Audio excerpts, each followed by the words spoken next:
ಶ್ರೀ ಸಾಯಿ ಶಿಕ್ಷಣ ಸಂಸ್ಥೆ ಸತತ 8 ವರ್ಷಗಳಿಂದ ಹಲವಾರು ಕ್ಷೇತ್ರಗಳಲ್ಲಿ ಸೇವೆಯಲ್ಲಿ ನಿರತರಾಗಿರುವುದು ಹೆಮ್ಮೆಯ ವಿಷಯ. ವಿದ್ಯಾರ್ಥಿಗಳ ಶ್ರೇಯೋಭಿವೃದ್ಧಿ, ಮಕ್ಕಳ ವೈಯಕ್ತಿಕ ಕಾಳಜಿ ಈ ಸಂಸ್ಥೆಯ ಕನಸು. ಅದರಂತೆ ಈಗಿನ ಕಾಲದಲ್ಲಿ ಶಿಕ್ಷಣವು ವ್ಯಾಪಾರೀಕರಣ ಆಗಿರುವುದು ದುರದೃಷ್ಟಕರ ವಿಷಯ.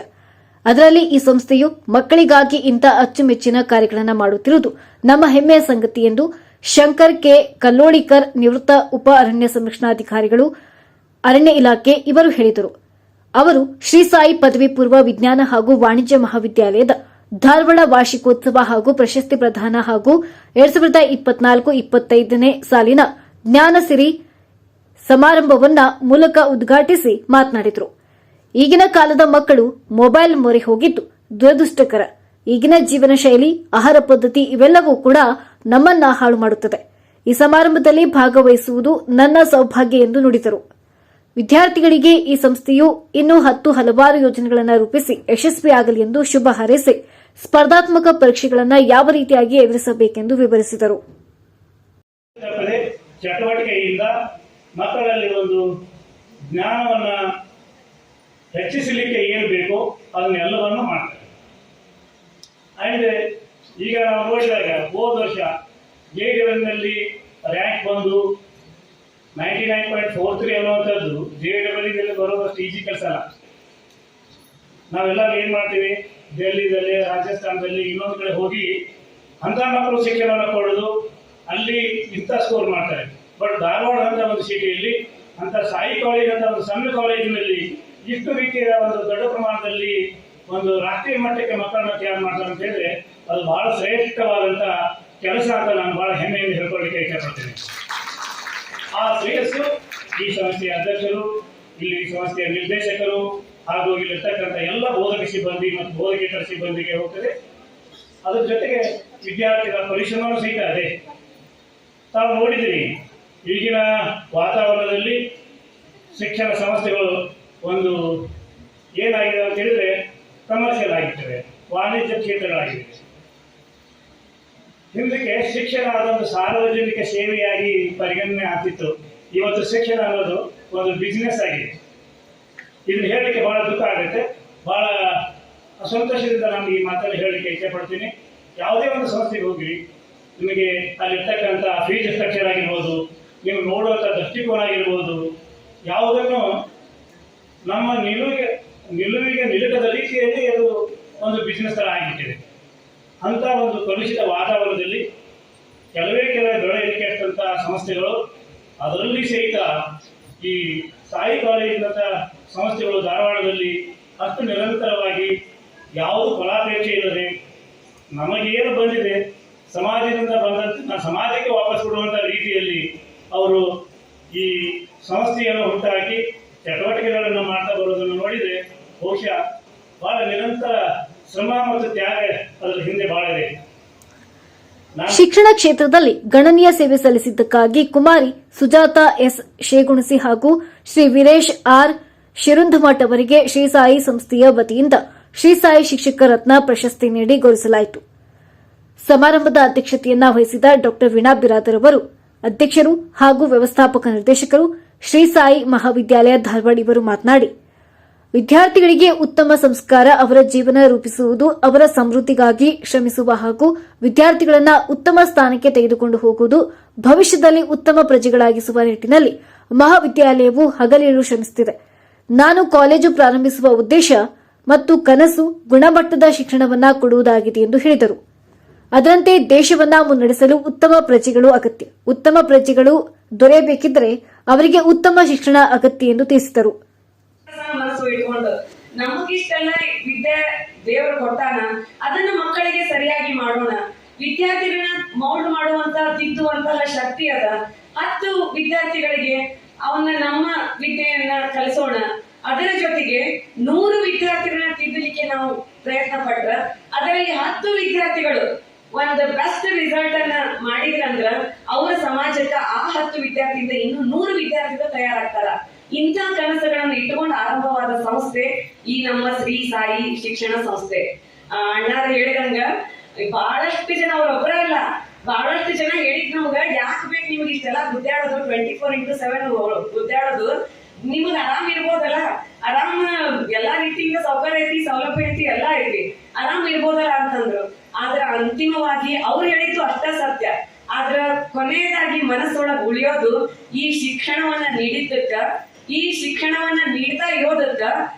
ಎಲ್ಲ ವಿದ್ಯಾರ್ಥಿಗಳ ಜೀವನ ಎಲ್ಲೋ ಒಂದು ಕಡೆ ಸಕ್ಸಸ್ನ ಹಾದಿಯತ್ತ ಹೋಗ್ತದಲ್ಲ, ಅದರಿಂದ ಸಿಗೋ ಒಂದು ಆತ್ಮ ತೃಪ್ತಿ, ಆತ್ಮ ಸಮಾಧಾನ, ಅದರ ಮುಂದ ಬೇರೆ ಯಾವುದೂ ಇಲ್ಲ ಅಂತ ಹೇಳಿ ನಂದು ಒಂದು ಪ್ರತಿ ದಿನದ ಪ್ರತಿ ಕ್ಷಣದ ಒಂದು ಭಾವನೆ. ಇದ ನಮ್ಮ ಶಿಕ್ಷಕ ವೃತ್ತಿಗೆ ಇರುವ ಒಂದು ದೊಡ್ಡ ಶಕ್ತಿ. ಈ ಶಿಕ್ಷಣ ಕ್ಷೇತ್ರ, ಶಿಕ್ಷಕ ವೃತ್ತಿ ದೇವರು ನಮಗೆ ಕೊಟ್ಟಂತಹ ದೊಡ್ಡ ಕೊಡುಗೆ. ಅದರಲ್ಲಿ ನಾವು ಪ್ರಾಮಾಣಿಕವಾಗಿ ಕೆಲಸವನ್ನ ಮಾಡಿದ್ರ ಮಕ್ಕಳ ಶ್ರೇಯೋಭಿವೃದ್ಧಿಯೇ ನಮ್ದು ಶ್ರೇಯೋಭಿವೃದ್ಧಿ ಅಂತ ಅನ್ಕೊಂಡು ನಾವು ನಡೆದ್ರಂತಂದ್ರ 100% ನಾವು ಇಲ್ಲಿ ನಮ್ಮ ಮಕ್ಕಳಿಂದ ರಿಸಲ್ಟ್ ಅನ್ನ ಕಾಣ್ಲಿಕ್ಕೆ ಸಾಧ್ಯ. ಇಂಥ ಒಂದು ಹಾದಿಯಲ್ಲಿ ನನ್ನೊಬ್ಬಳಿಂದ ಇಲ್ಲಿಯವರೆಗೆ ಎಲ್ಲರೂ ಹೇಳಿದ್ರು, ಒಬ್ಬರ ಪರಿಶ್ರಮ, ಇವ್ರದ ಕನಸು, ಇವರೆಲ್ಲ ಇದು ಮಾಡಿದ್ರು ಅಂತ ಹೇಳಿ. ಆದ್ರ ಇಲ್ಲಿ ನಾನು ಕನಸನ್ನ ಕಾಣ್ತಿರ್ತೀನಿ, ನಾನು ಕಲ್ಪನೆಗಳನ್ನ ಹಾಕ್ತಿರ್ತೀನಿ, ಯೋಜನೆಗಳನ್ನ ಮಾಡ್ತಿರ್ತೀನಿ. ಆ ಎಲ್ಲಾ ಯೋಜನೆಗಳು, ಕಲ್ಪನೆಗಳು ಸಾಕಾರ ಆಗೋದು ನಮ್ಮ ಪ್ರಾಚಾರ್ಯರು ಹಾಗೂ ನನ್ನ ಹೆಮ್ಮೆಯ ಇಡೀ ಶ್ರೀ ಸಾಯಿ ಪರಿವಾರದ ಎಲ್ಲಾ ನಮ್ಮ ಇಷ್ಟು ನನ್ನ ಶಿಕ್ಷಕರು ಅಲ್ಲಿಗೂ ಬರ್ಲಿಕ್ಕತ್ತಿಲ್ಲ ಅದನ್ನ ವರ್ಡ್, ನಮ್ಮೆಲ್ಲಾ ಶ್ರೀ ಸಾಯಿ ಪರಿವಾರದ ಎಲ್ಲ ಸದಸ್ಯರಿಗೆ ಇವತ್ತು ನಾವೇನ್ ಇದನ್ನ ಸಾಧನೆ ಮಾಡಿ ನಿಲ್ಲಲಿಕ್ಕೆ ಸಾಧ್ಯ ಆಗದಲ್ಲ, ಅವರೆಲ್ಲರೂ ಕಾರಣ. ಅದಕ್ಕಾಗಿ ಅವರೆಲ್ಲರಿಗೂ ನನ್ನ ಕಡೆಯಿಂದ ದೊಡ್ಡ ಚಪ್ಪಾಳೆಯನ್ನ ಹಾಕಬೇಕೆಲ್ಲರೂ. ಮುಖ್ಯ ಅತಿಥಿಗಳಾಗಿ ಆಗಮಿಸಿದಂತ ಕುಮಾರಿ ಸುಜಾತ ಎಸ್ ಶೇಗುಣಿಸಿ, ಕಾರ್ಯದರ್ಶಿಗಳು ಶ್ರೀ ಬನಶಂಕರಿ ಎಜುಕೇಷನ್ ಸೊಸೈಟಿ ಇವರು ಮಾತನಾಡಿ, ನಾನು ಗ್ರಾಮೀಣ ಕ್ಷೇತ್ರದಲ್ಲಿ ಶಿಕ್ಷಣ ಸಂಸ್ಥೆಯನ್ನ ತೆರೆದು ಈಗ ವಿದ್ಯಾಸಂಸ್ಥೆ ಹೆಮ್ಮರವಾಗಿ ಬೆಳೆದಿರುವುದು ಅದು ನನ್ನ ಹೆಮ್ಮೆಯ ವಿಷಯ. ನನ್ನ ಒಂದು ಆಶಯ, ಗ್ರಾಮೀಣ ವಿದ್ಯಾರ್ಥಿಗಳು ಮುಂದೆ ಬಂದು ನಮ್ಮ ತರಹ ತಾವುಗಳು ಕೂಡ ಬೇರೆ ಬೇರೆ ಕ್ಷೇತ್ರಗಳಲ್ಲಿ ಸಾಧನೆ ಮಾಡಿ ಎಂದು ಶುಭ ಹಾರೈಸಿದ ಅವರು, ಕಲಿಸುವ ಪಾಠ ಕಲಿತ ವಿದ್ಯೆ ಯಾವತ್ತೂ ಕೂಡ ಕೈಬಿಡಲ್ಲ.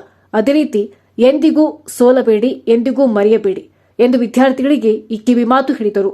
ಇಲ್ಲೆಲ್ಲ ನಮ್ಮ ವೇದಿಕೆ ಮೇಲೆ ಗೊತ್ತಿದ್ದಾರಲ್ಲ ಹಿರಿಯರ ತರ, ನೀವು ಒಂದಿನ ಈ ಕಾಲೇಜಿಗೆ ಏನಾಗಿ ಬರ್ಬೇಕು, ಮುಖ್ಯ ಅತಿಥಿಯಾಗಿ ಉದ್ಘಾಟಕರಾಗಿ ಬರ್ಬೇಕಂತ ಹೇಳಿ ನಿಮ್ಮಲ್ಲಿ ಇರ್ಬೇಕು, ಆಸೆ ಇರಬೇಕು. ಯಾಕಪ್ಪ ಈ ಮಾತು ಅಂತ ಹೇಳ್ತೀವಿ ಅಂತ ಹೇಳಿದ್ರ, ನಡೆಯೊಳಗೆ ನುಡಿಯಾಗಿ, ನುಡಿಯೊಳಗಿನ ಅಂಗವಾಗಿ, ಕಾರುಣ್ಯ ಕಾಯಕದ ಜ್ಯೋತಿಯಾದ ಗುರುವಿಗೆ ಶರಣೆ. ನಾವು ಯಾವುದೇ ಒಂದು ಮಾಡಬೇಕಾದಾಗ ನಮಗೆ ಯಾರು ಮುಖ್ಯ, ಅತಿ ಪ್ರಮುಖರು? ಪ್ರತಿಯೊಬ್ಬರ ಜೀವನದಲ್ಲಿ ಗುರುವಿನ ಪಾತ್ರ ಬಹಳ ಮಹತ್ವದವರು. ಪ್ರತಿಯೊಬ್ಬರಿಗೂ ಗುರುವಿನ ಅವಶ್ಯಕತೆ ಜೀವನದ ಎಲ್ಲ ಹಂತದಲ್ಲಿ ಇದೆ ಎಂದರೆ ಖಂಡಿತ ತಪ್ಪಾಗಲಾರದು. ಗುರುವಿನ ಗುಲಾಮನಾಗುವ ತನಕ ದೊರೆಯದನ್ನ ಮುಗುದಿ. ನಾವು ಯಾವಾಗ ಒಬ್ಬ ಗುರುವಿನ, ನಾವು ಗುರು ಅಂತ ಹೇಳಿದ್ರ ಒಂದು ಸ್ಕೂಲಲ್ಲಿ ಕಲಿಸಿದಂತವ್ರಂತ ಅಷ್ಟೇ ಅಲ್ಲ, ಒಂದು ಕಾಲೇಜಿನಲ್ಲಿ ಪಾಠ ಬೋಧನೆ ಮಾಡಿದವ್ರಂತ ಅಷ್ಟೇ ಅಲ್ಲ. ಮೊದಲಿಗೆ ನಮ್ಮ ಗುರು ಯಾರಪ್ಪ ಅಂತ ಹೇಳಿದ್ರ, ಮನೆಯೇ ಮೊದಲ ಪಾಠಶಾಲೆ, ತಂದೆ ತಾಯಿ ನಮ್ಮ ಮೊದಲ ಗುರು. ಹೌದಾ? ಎಲ್ಲರೂ ನಾವು ಏನ್ ಮಾಡ್ಬೇಕು, ಮನೆಯಿಂದನೇ ನಾವು ಚಿಕ್ಕಂದಿನಿಂದಾಗ ಮನೆಯಲ್ಲಿ ಎಷ್ಟು ಸಂಸ್ಕಾರ ಕೊಡ್ತಾರಲ್ಲ ಅಷ್ಟೇ ನಾವು ಏನ್ ಮಾಡ್ತೀವಿ, ಗುರುವಿನ ಗುಲಾಮನಾಗಿ ಹೋಗ್ಲಿಕ್ಕೆ ಸಾಧ್ಯ ಆಗ್ತದ. ಎಂಬಂತೆ ನಮ್ಮ ಗುರುವಿನ ಸ್ಪರ್ಶವಾದಾಗ ನಮ್ಮ ಯಶಸ್ಸು ದುಪ್ಪಟ್ಟಾಗುತ್ತದೆ. ನಾವು ಎಲ್ಲೋ ಒಂದು ದಾರಿಯಲ್ಲಿ ಹೋಗ್ತಿರ್ತೀವಿ, ನೀವು ಯಾವ್ದೋ ಒಂದು ಮಾಡ್ತಿರ್ತೀರಿ, ಎಲ್ಲಾ ಸರಿ ಇರ್ತದ. ನೀವು ಮಾಡುವಂತದ್ದು ಏನಿರ್ತಪ್ಪ ಅಂದ್ರೆ, ನಾವು ಒಂದು ಸಕ್ಸಸ್ ಆಗ್ಲಿಕ್ಕೆ 95% ಆರ್ 99% ನಾವು ಎಫರ್ಟ್ ಹಾಕಿದಾಗ 1% ಅನ್ನುವಂತ ಲಕ್ ಇರ್ಬೋದು, 1% ಅಂತ ಇರ್ತಕ್ಕಂಥ ಗುರುವಿನಿಂದ ಬರ್ತಕ್ಕಂಥ ಒಂದು ಒಳ್ಳೆಯ ಟರ್ನಿಂಗ್ ಪಾಯಿಂಟ್ ಅಂತ ಹೇಳ್ಬೋದು. ನಾವು ಆ ಒಂದು ಪಾಯಿಂಟ್ ನಿಂದ ಏನಾಗ್ತದಪ್ಪ ಅಂತ ಹೇಳಿದ್ರೆ, ನಾವು ಏನೋ ಒಂದು ನಮ್ಮ ಜೀವನ ಶೈಲಿಯಲ್ಲಿ ಸಾಧಿಸ್ಬೇಕನ್ನೋಂಥದ್ದು ಮಾಡ್ಲಿಕ್ಕೆ ಸಾಧ್ಯ ಆಗ್ತದೆ. ಇಲ್ಲಿ ಇನ್ನೊಂದನ್ನ ಕೇಳ್ಪಟ್ಟೆ, ನಿಮ್ಗೆ ಒಂದೇ ಕಾಲೇಜ್ ಅಲ್ಲ, ಈ ರೀತಿ ಯಾವ ಫೀಸ್ ನಾನು ಕಡಿಮೆ ಮಾಡ್ತೀನಿ, ಬಂದು ಅಡ್ಮಿಷನ್ ಮಾಡ್ರಿ ಅಂತ ಹೇಳಿ ಎಷ್ಟು ಕಾಲೇಜ್, ದೊಡ್ಡ ದೊಡ್ಡ ಕಾಲೇಜ್ನಲ್ಲಿ ಏನಾದ್ರು ಹೇಳಿ ಸಾಧ್ಯದ? ಆದ್ರೆ ಇವೇನಪ್ಪಾ ಅಂತ ಹೇಳಿದ್ರ, ಕೆಲವೊಂದು ಶಿಕ್ಷಣ ಸಂಸ್ಥೆಗಳು ಯಾವುದೇ ಅವನನ್ನ ಏನ್ ಮಾಡಿಲ್ಲಪ್ಪ, ಕಮರ್ಷಿಯಲ್ ಆಗಿ ಮಾಡ್ಕೊಂಡು ಹೊಂಟಿಲ್ಲ. ನಾವೊಂದು ಏನಪ್ಪಾ ಅಂತ ಹೇಳಿದ್ರ, ಇನ್ನು ಮುಖ್ಯ ಅತಿಥಿಗಳಾಗಿ ಆಗಮಿಸಿದಂತ ವೀರೇಶ್ ಆರ್ ಶಿರುಂದಮಠ್, ಮುಖ್ಯ ಅಧ್ಯಾಪಕರು, ಶ್ರೀ ಶಾರದಾ ಪ್ರಾಥಮಿಕ ಹಾಗೂ ಪ್ರೌಢಶಾಲೆ ಇವರು ಮಾತನಾಡಿದರು. ಮನೆಯೊಳಗೆ ಆಡಿ ಬೆಳೆದಿರ್ತಕ್ಕಂತ ವಿದ್ಯಾರ್ಥಿನ, ಅದಕ್ಕೆ ಅವ್ರು ಏನ್ ಮಾಡಿದ್ರು ಅಂತಂದ್ರೆ, ಹೋದ ವರ್ಷ ಜ್ಞಾನಶ್ರೀ 7ಕ್ಕೆ ನನ್ನ ಕಾರ್ಯಕ್ರಮದ ಪಾಳಿ ಇತ್ತು. ಅವ್ರು ನನಗೆ ಫೋನ್ ಮಾಡಿದಾಗ ನಾನು ಕೋರ್ಸಲ್ಲಿ ತಪ್ಪಿಸ್ಕೊಂಡಿದ್ದೆ. ನನಗದು ಈಗ ಅನಿಸ್ತಾ ಇದೆ, ಇಷ್ಟೊಂದು ಸುಂದರವಾಗಿರ್ತಕ್ಕಂಥ ಕಾರ್ಯಕ್ರಮವನ್ನ ತಪ್ಪಿಸ್ಕೊಂಡಿಲ್ಪ ಅಂತ ಹೇಳಿ. ಅದಕ್ಕೆ ಇವತ್ತ ಮೊನ್ನೆ ದಿನ ಶಿರೂರ್ ಸರ್ ಫೋನ್ ಮಾಡಿದಾಗ, ನಾಗರಾಜ್ ಸರ್ ಬಹಳಷ್ಟು ಆತ್ಮೀಯರು ನಾವು. ಅವರು ಫೋನ್ ಮಾಡಿದಂಥ ಸಂದರ್ಭದೊಳಗೆ ನಾನು ಹೇಳಿದೆ, ಸರ್ ನಾವೆಲ್ಲ ಏನು ಸಾಧನೆಯನ್ನು ಮಾಡಿಲ್ಲ, ನಾವು ಮುಖ್ಯ ಅತಿಥಿ ಹೆಂಗ್ ಸರ್ ಅಂತ ಕೇಳಿದಾಗ, ಸರ್ ನನಗೇನು ಗೊತ್ತಿಲ್ಲ, ಮೇಡಮ್ ಹೇಳಿದ್ದಾರೆ ನೀವು ಬರಬೇಕು, ಮುಖ್ಯ ಅತಿಥಿ ಸ್ಥಾನವನ್ನು ಅಲಂಕರಿಸಬೇಕು ಅಂತ ಹೇಳಿದ್ರು. ಆಯ್ತು ಅಂತ ಹೇಳಿ ನಾನು ಬಹಳ ಭಾರವಾದ ಮನಸ್ಸಿನಿಂದ ಒಪ್ಕೊಂಡೆ ನಾನು. ಆಮೇಲೆ ಮೇಡಮ್ ಅವರು, ನಮ್ಮ ಅಕ್ಕವರು ಫೋನ್ ಮಾಡಿದಾಗ, ಇಲ್ಲಪ್ಪ ನೀನು ಬರಲೇಬೇಕು ಅಂತ ಹೇಳಿದಾಗ, ಇಲ್ಲಕ್ಕ ನಾ 5 ವರ್ಷ ಸಾಧನೆ ಮಾಡಿಲ್ಲ, ಕೇವಲ ಒಂದು ಶಿಕ್ಷಣ ಸಂಸ್ಥೆಯಲ್ಲಿ 15 ವರ್ಷಗಳಿಂದ ಮುಖ್ಯೋಪಾಧ್ಯಾಯರಾಗಿ ಸೇವೆಯನ್ನು ಸಲ್ಲಿಸ್ತಾ ಇದ್ದೇನೆ, ಮಕ್ಕಳನ್ನ ತಯಾರು ಮಾಡ್ತಕ್ಕಂಥ ಕೆಲಸ ಒಂದು ಸೋಷಿಯಲ್ ಸರ್ವಿಸ್ ನಲ್ಲಿ ಇದ್ದೇನೆ, ಇಷ್ಟು ಬಿಟ್ಟು ನನ್ನ ಕೆಲಸ ಇಲ್ಲ ಅಂತಂದಾಗ, ಅಂತ ಎಷ್ಟು ಕಷ್ಟಪಟ್ಟು ಮೇಲೆ ಬಂದಿರತಕ್ಕಂಥದ್ದು ನನಗೆ ಗೊತ್ತದೆ, ನಮ್ಮ ಕೈಯೊಳಗೆ ಆಡಿ ಬೆಳೆದಂತ ವಿದ್ಯಾರ್ಥಿನಿನ, ಅದಕ್ಕೆ ನೀ ನಮ್ಮ ಕಾರ್ಯಕ್ರಮಕ್ಕೆ ಬರಬೇಕು ಅಂತ ಹೇಳಿದಾಗ ನಮ್ಗೆ ಬಹಳಷ್ಟು ಖುಷಿ ಅನಿಸ್ತು. ಇನ್ನು ಈ ವೇಳೆಯಲ್ಲಿ ಪ್ರತಿಭಾವಂತ ವಿದ್ಯಾರ್ಥಿಗಳಿಗೆ ಮತ್ತು ಕ್ರೀಡಾಕೂಟದಲ್ಲಿ ಹಾಗೂ ವಿವಿಧ ಸಾಂಸ್ಕೃತಿಕ ಕಾರ್ಯಕ್ರಮಗಳಲ್ಲಿ ವಿಜೇತರಾದ ವಿದ್ಯಾರ್ಥಿಗಳಿಗೆ ಬಹುಮಾನ ಪ್ರಶಸ್ತಿ ಪತ್ರ ನೀಡಿ ಗೌರವಿಸಲಾಯಿತು. ನಂತರ ವಿದ್ಯಾರ್ಥಿಗಳಿಂದ ಸಾಂಸ್ಕೃತಿಕ ಕಾರ್ಯಕ್ರಮಗಳು ಜರುಗಿದವು.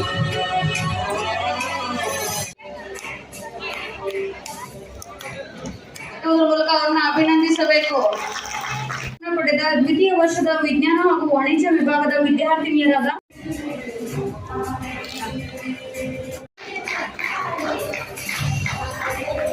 ಮುಂಭಾಗದಲ್ಲಿ ಬರಬೇಕು.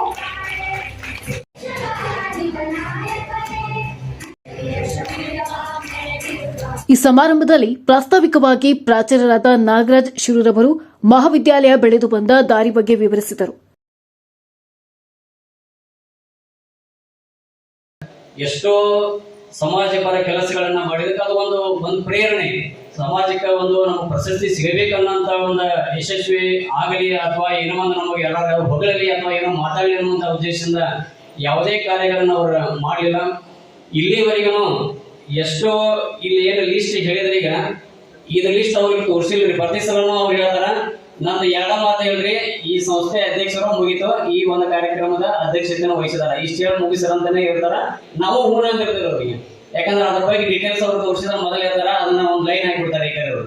ಸೊ ಆ ಉದ್ದೇಶದಿಂದ ಸಾಕಷ್ಟು ಕೆಲಸಗಳನ್ನ ಈ ಒಂದು ಸಂಸ್ಥೆ ಮೂಲಕ ಮೇಡಮ್ ಅವರು ಮಾಡ್ತಾ ಇದಾರ. ರಾಜ್ಯ ಮಟ್ಟದ ಒಂದು ಪ್ರಶಸ್ತಿ ಕರ್ನಾಟಕ ಸರ್ಕಾರ ಕೊಡ್ತಕ್ಕಂಥ ಸಾಮಾನ್ಯ ಇಲ್ರಿ, ನೀವು ನಂಬಲಿಕ್ಕಿಲ್ರಿ. ಸುಮಾರು 15,000 ಅಪ್ಲಿಕೇಶನ್ಸ್ ಬಂದಿದ್ರಿ. 15,000 ಅಪ್ಲಿಕೇಶನ್ಸ್ ಅಂತಾರಾಷ್ಟ್ರೀಯ ಮಹಿಳಾ ದಿನಾಚರಣೆ ಅಂಗವಾಗಿ ಏನೋ ಒಂದು ಪ್ರಶಸ್ತಿಯನ್ನ ಮಾರ್ಚ್ದಲ್ಲಿ ಮೇಡಮ್ ಅವರಿಗೆ ನೀಡಿದ್ರು. ಆ ಒಂದು ಇದ್ರೊಳಗ 15,000 ಅಪ್ಲಿಕೇಶನ್ಸ್ ಒಳಗೆ ಕೇವಲ 8 ಜನನ ಅದರೊಳಗೆ ಸೆಲೆಕ್ಟ್ ಮಾಡಿದಾರ. ಇಡೀ ರಾಜ್ಯದೊಳಗೆ 8 ಜನ ಅದರೊಳಗೆ ಮೇಡಮ್ ಅವರು ಬರೋದಾರ ಅಂತ ಹೇಳಿಕೆ ಹೆಮ್ಮೆ ಅನಿಸ್ತದೆ. ಇನ್ನು ವಿದ್ಯಾರ್ಥಿಗಳು, ಪಾಲಕರು ತಮ್ಮ ಅನಿಸಿಕೆಗಳನ್ನು ಹಂಚಿಕೊಂಡರು. ಏನು ಹೇಳೋಂಗಿಲ್ಲ, ಅವ್ರದ ಎಷ್ಟ ಸಿಲೆಬಸ್ ಐತಿ ಅಷ್ಟೇ ಅವ್ರು ಹೊರಟೋಗ್ತಾರೆ. ಯಾವುದೇ ರೀತಿ ನಮ್ ಕೂಡ ಅವರು ಭಾವನೆಗಳನ್ನ ಹಂಚ್ಕೋದಾಗ್ಲಿ ಮಾತಾಡೋದಾಗ್ಲಿ ಯಾವುದೇ ತರ ಇಲ್ಲ. ನನ್ನ ಬಗ್ಗೆ ಎತ್ತಿರ್ತಾರವ್ರ, ಅಯ್ಯೋ ನಾನು ಈ ಕಾಲೇಜ್ ಹಚ್ಬೇಕಾಗಿತ್ತಲ್ಲ, ನಾನು ಭಾಳ ಮಿಸ್ ಮಾಡ್ಕೊತೀನಿ ಅಂತ ಎಷ್ಟೋ ಹೇಳ್ಯಾರ. ನನ್ನ ಆಸೆ ಏನಂದ್ರ, ಈ ಕಾಲೇಜ ಧಾರವಾಡ ಹೆಂಗ್ ವಿದ್ಯಾಕರ್ಷಣ ಹೆಂಗ್ ಹೆಸರಾಗೈತೋ ಹಂಗ ಈ ಸಾರಿ ಕಾಲೇಜ ಹೆಸರಾಗ್ಬೇಕ. ಒಂದು ಉನ್ನತ ಮಟ್ಟಕ್ಕೆ ಇನ್ನೂ ಹೆಚ್ಚಿನ ಮಟ್ಟಿಗೆ ಈ ಸಾಯಿ ಕಾಲೇಜ್ ಧಾರವಾಡ ಹೆಸರಾಗ ಎಷ್ಟು ಜನಕ್ಕೆ ಸಾಯಿ ಕಾಲೇಜ್ ಒಂದಿಷ್ಟು ನನಗೆ ಗೊತ್ತಿಲ್ಲ. ಹಂಗ ಸಾಯಿ ಕಾಲೇಜ್ ಅಂದಪ್ಪ ಎಲ್ಲಿ ಐತಿ ಅಂತ ಕೇಳೋರಿಗೆ ಈ ಸಾಯಿ ಕಾಲೇಜ್ ಇದು ನನ್ನ ಮಗನಿಗೆ ಸೂಟ್ ಆಗುತ್ತ, ಹಿಂಗಿರ್ಬೇಕ ಕಾಲೇಜ್ ಅಂದ್ರೆ, ಹಿಂಗಿರ್ಬೇಕ ಇನ್ಸ್ಟಿಟ್ಯೂಟ್ ಅಂದ್ರೆ ಅಂತ ಹೇಳಿ ಅವ್ರ ಅನ್ಕೋಬೇಕ. ಇಷ್ಟೇ ನನ್ನ ಮಾತನ್ನ. ನಾನು 10th ಒಳಗೆ ಬೋರ್ಡ್ ಎಕ್ಸಾಮ್ ಎಲ್ಲ ಕಂಪ್ಲೀಟ್ ಮಾಡಿದೆ. ಕಂಪ್ಲೀಟ್ ಆದ್ಮೇಲೆ ನಾನು ಹೆಂಗ ಬಸ್ ಒಳಗೆ ಟ್ರಾವೆಲ್ ಮಾಡಬೇಕಾದ್ರೆ ಈ ಕಾಲೇಜ್ ಒಳಗೆ ಕಲಿತೀನಂತ ಸೀನಿಯರ್ ಅಕ್ಕ ಕಾವ್ಯ ಅಕ್ಕ ಅಂತಿದ್ದೆ. ನಾನು ಅವಳಿಗೆ ಬಸ್ ಹೋಗ್ಬೇಕಾದ್ರೆ ಸುಮ್ಮ ಬಿಡ್ತಿರ್ಲಿಲ್ಲ, ಆಕೆ ಕಾಲೇಜ್ ಬಗ್ಗೆ ಕೇಳ್ಕೊಂತಿರ್ತಿದ್ದೆ. ಅವಾಗ ಯಾವ ಕಾಲೇಜ್ ಹಚ್ತಿ ಅಂತ ಕೇಳಿದಾಗ ಶ್ರೀ ಸಾಯಿ ಕಾಲೇಜ್ ಅಂತ ಹೇಳಿದಂಗ, ಅಕ್ಕ ಎಲ್ಲಿ ಬರ್ತೈತಿ ನಂಗೆ ಗೊತ್ತಿರ್ಲಿಲ್ಲ, ಎಲ್ಲಿ ಬರ್ತೈತಿ ಅಂತ ಹೇಳಿದಾಗ ಹಿಂಗ ತಹಸೀಲ್ದಾರ್ ಆಫೀಸ್ ಕಡೆ ಅಂತ ಹೇಳಿದಂಗ ಹೆಂಗ್ ಕಾಲೇಜ್ ಬಗ್ಗೆ ಹೇಳಂದಾಗ ಆಕಿ ಎಲ್ಲ ಮಾಹಿತಿ ಕೊಡ್ತಿದ್ರಂಗ. ಸೊ ಆಕಿ ಮಾಹಿತಿ ಕೊಟ್ಟಾಗ ನನಗ ಹೆಂಗ್ ಅನಿಸ್ತಂತಂದ್ರ, ನಾ ಯಾವ್ದು ಕಾಲೇಜ್ ಬ್ಯಾಡ್ ನಂಗೆ ಇದ ಕಾಲೇಜ್ನಾಗ ಹಚ್ಬೇಕನ್ನೋ ನನಗೆ ಭಾಳ ಆಸಕ್ತಿ ಇತ್ತು. ಸೊ ಅದಕ್ಕೆ ನನ್ನ ಪಪ್ಪಾನ ಕರ್ಕೊಂಡು ಯಾವ ಕಾಲೇಜಿಗೂ ಹೋಗ್ಲಿಲ್ಲ. ಫಸ್ಟ್ ಬಂದಿರೋದ ಶ್ರೀ ಸಾಯಿ ಕಾಲೇಜಿಗೆ. ನಾ ಫಸ್ಟ್ ಬಂದು ಪ್ರಿನ್ಸಿಪಲ್ ಸರಿಗೆ ಮೀಟ್ ಆದೆ, ನಮ್ಮ ಪಪ್ಪಾಗೆಲ್ಲ ಭೇಟಿ ಮಾಡಿಸಿದೆ. ಭೇಟಿ ಮಾಡಿಸಿದಾಗ ಅವ್ರ ನಮ್ಮ ಪಪ್ಪಾಗ ಸ್ವಲ್ಪ ಅಮೌಂಟ್ ಇದಾದಾಗ ನಾವು ಅವ್ರ ಪಪ್ಪ ಬ್ಯಾಡ ಇದೆ ಅಂತಂದಿದ್ರೆ, ಅಲ್ಲಿ ಒನ್ಸ್ ನಾ ಯಾವಾಗ ನಮ್ಮ ಕ್ಯಾಬಿನ್ ಒಳಗೆ ಹೋಗಿ ಅವ್ರ ಜೊತೆ ಮಾತಾಡಿ ಬಂದ್ವಿ, ಅವ್ರಲ್ಲಿರೋ ಏನು ವೈಬ್ರೇಷನ್ಸ್ ಬಂತ ನನಗೆ ಗೊತ್ತಿಲ್ಲ. ನಮ್ಮ ಪಪ್ಪ ಯಾವ ಕಾಲೇಜು ಬೇಡವಾ, ನನಗೆ ಇದ ಕಾಲೇಜ್ ಬೇಕ ಅಂತ ಹೇಳಿದ, ಕಾಲೇಜ್ನಾಗ ಅಡ್ಮಿಷನ್ ತಗೊಂಡ ಅಂತ ಹೇಳಿದ್ರೆ ನಿಜ. ನಾನು ಯಾವ ಕಾಲೇಜು ಬೇಡ ಈಗ ಕಾಲೇಜ್ನಾಗ ಅಡ್ಮಿಷನ್ ತಗೊಂಡು ಹೇಳಿದ್ದೆ.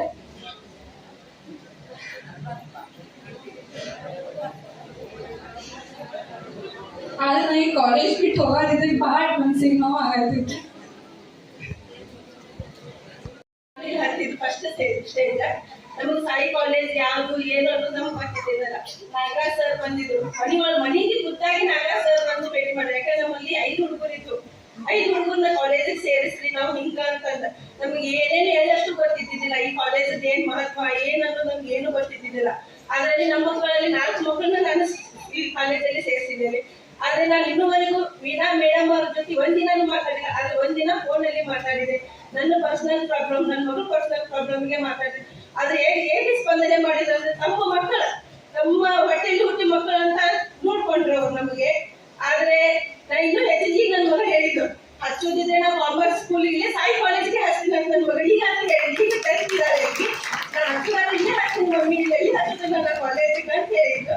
ಆದ್ರೆ ನನಗೆ ಏನ್ ಅನಿಸ್ತೈತೆ ಅಂದ್ರೆ ಇನ್ನು ಏನ್ ಹೇಳ್ಬೇಕು ಅನ್ನೋದು ಗೊತ್ತಿಲ್ಲ. ಆದ್ರೆ ಎಲ್ಲಾ ಶಾಲೆ ಟೀಚರ್ಸ್ಗೂ ನಾನು ಎಲ್ಲರಿಗೂ ನಮಸ್ತೆ ಹೇಳ್ತೀನಿ. ಆಮೇಲೆ